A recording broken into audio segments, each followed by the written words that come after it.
Para continuar con las respuestas a las tres preguntas, se me interroga si la cultura indígena permanece estable después de 500 años de conquista o bien se ha amalgamado o ha ofrecido un sincretismo con la europea. Voy a decir que ni la cultura indígena ni tampoco la europea permanecen puras, sino hay una fusión, ¿no?, de ambas, ¿no?, y que a veces ya no se notan.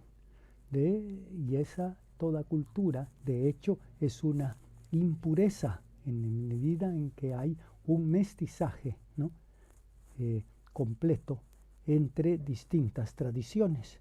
Les voy a ofrecer un simple ejemplo del canon literario monolingüe. Como ustedes saben, en El Salvador solo el castellano ha sido capaz hasta el 2023 de ofrecer una literatura. El ejemplo es clásico. Lean el poema que Roque Dalton le dedica a Anastasio Aquino. Como ustedes saben, Anastasio Aquino era un indígena nonoalco que organizó una revuelta que se llevó a cabo en 1833.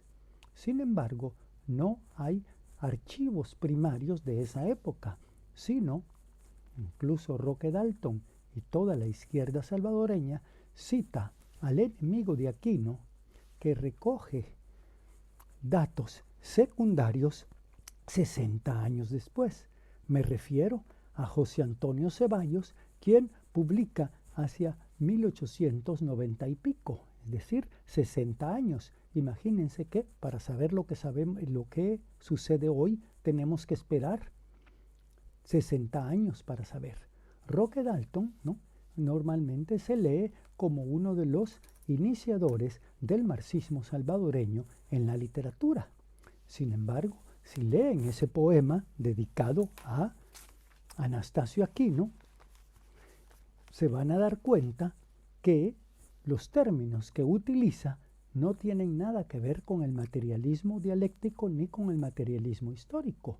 Estos provienen más bien de una amalgama, es decir, el marxismo al llegar a El Salvador se adapta y adopta la tradición de ese lugar.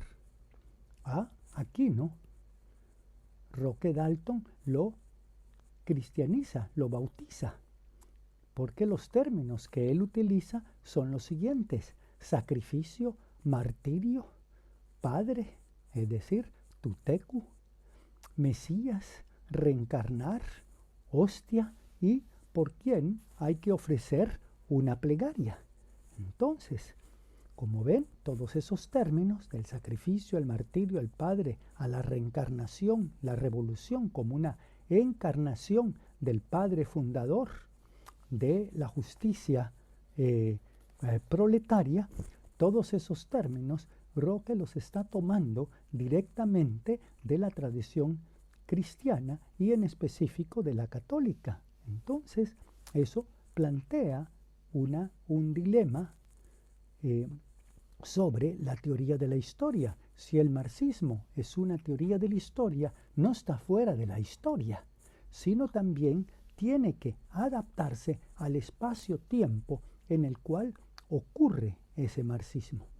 Entonces, no es lo mismo, ¿no?, podemos decir, el marxismo en la Unión Soviética durante Lenin que el marxismo en China durante Mao Zedong, el marxismo en Vietnam o el marxismo en Francia, digamos, de Louis Althusser, que es un marxismo académico. En ninguno de esos marxismos ustedes van a encontrar referencias a la tradición cristiana y católica como la encuentran en Roque Dalton.